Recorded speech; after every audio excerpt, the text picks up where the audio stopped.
Notre invité Marek Alter vient de publier un manifeste contre la haine et l'antisémitisme pour l'entente entre les juifs, chrétiens, arabes. Réconciliez-vous, que je tiens, qu'on va voir à plusieurs reprises. Pourquoi le petit juif polonais, né en 1936 à Varsovie, a-t-il eu besoin d'écrire ce manifeste ? Bonne question. J'aurais préféré ne pas devoir l'écrire. Mais au mois de juillet, l'année passée, il y avait des manifestations en France au moment de l'affrontement entre les Palestiniens et les Israéliens à Gaza.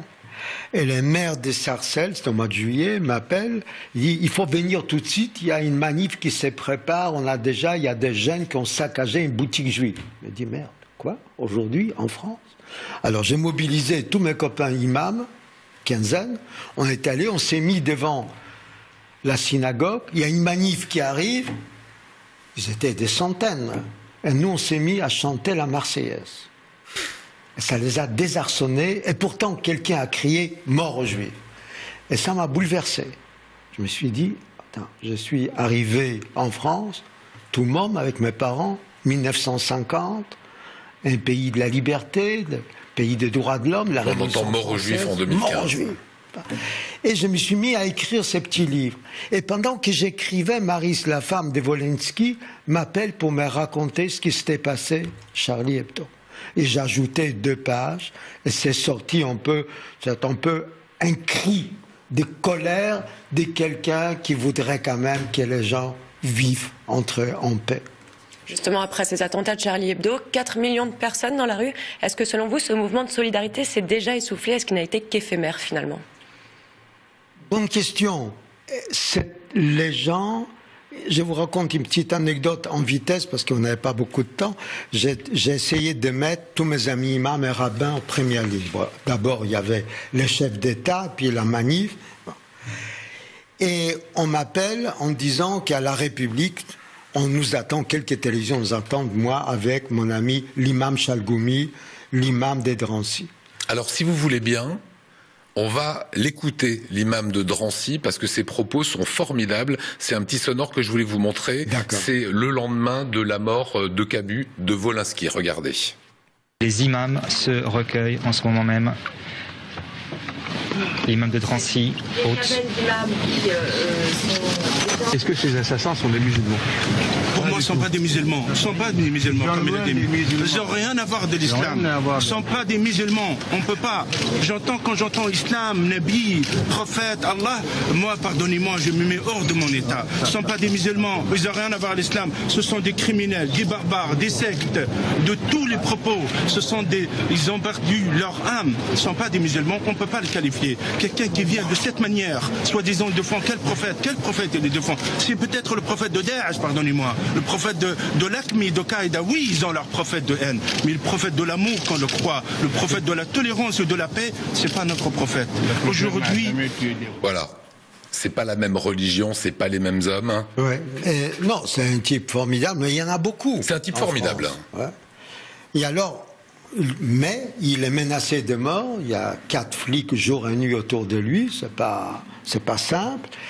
Et on a décidé d'aller à pied pour rejoindre les télés qui nous attendaient. Et on marchait côte à côte, protégés par les 4 flics, et des centaines de milliers de Français nous applaudissaient. C'est la première fois de ma vie. Parce que, au fond, ce qu'ils veulent, les Français, c'est la réconciliation. Ils voient un juif, la main dans la main avec un imam, ils applaudissent. Et nous, on ne savait pas quoi faire. Donc, du coup, on applaudissait ceux qui nous applaudissaient et on pleurait d'émotion. Des centaines, des milliers de personnes. Je crois que jamais on m'applaudira de cette manière. Quand vous parlez aujourd'hui de solidarité, d'amalgame dans la non-compréhension de ce qui se passe, je vous cite, ce serait donc par solidarité. Or, les juifs d'Israël sont israéliens et ceux de France sont français, de même qu'un musulman de France n'est pas un Marocain, un Tunisien ou un Algérien, mais un Français. Il est par conséquent absurde de croire qu'en détruisant la boutique d'un juif à Sarcelles, on aiderait un Palestinien à Gaza. Et il y a cet amalgame actuellement. C'est des cimetières juifs en Alsace sont frappés, des hypermarchés juifs sont frappés parce qu'il y a une guerre entre l'Israël et la Palestine qui n'a rien à voir avec la religion. Mon ami, la haine vient de l'ignorance. C'est la pire des choses, l'ignorance. Vous commencez à vous intéresser à votre voisin. Il est hindou, il est bouddhiste, il est musulman, il est juif, il est catholique, protestant, peu importe. Vous commencez à parler avec lui. Vous intéressez à ses enfants, sa femme. Il vous invite à partager son sushimi ou son couscous. Vous ne pouvez plus l'haïr. Vous n'êtes pas obligé de l'aimer. Vous ne pouvez pas. Le problème, c'est que nous ne nous intéressons pas à nos voisins. On leur dit même pas bonjour. Il fait beau, il fait pas beau, etc. On ne s'intéresse pas. C'est ce que j'aimerais qu'on fasse. On est 64 millions en France. Ce n'est plus une nation monolithique comme à l'époque de Charlemagne.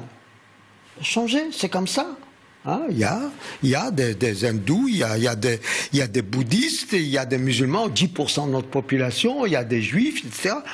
Mais nous pensons tous en français. J'ai eu une discussion avec Zemmour à la télévision. Je lui ai dit, dans quelle langue vous rêvez? Il était surpris. Ben, moi, tout en parlant avec un accent, quand je me réveille la nuit, je me demande dans quelle langue parlent mes personnages, mais en français, bien entendu. Comme tous les gens qui vivent en France. Hein. Tous les gens qui vivent en France. Réconciliez-vous. Est-ce que la réconciliation, et évidemment on appelle tous de cette réconciliation, est-ce que entre juifs et palestiniens, est-ce qu'aujourd'hui est-ce que c'est pas trop tard? Est-ce qu'on n'a pas raté le coche de créer un État palestinien, d'arriver à se mettre autour d'une table? Non, pour s'aimer, ce n'est jamais trop tard. Nous sommes avides d'amour. C'est comme ça. Tous ceux qui nous regardent doivent sourire quand je dis ça. Mais c'est vrai. Non, on n'est pas trop tard.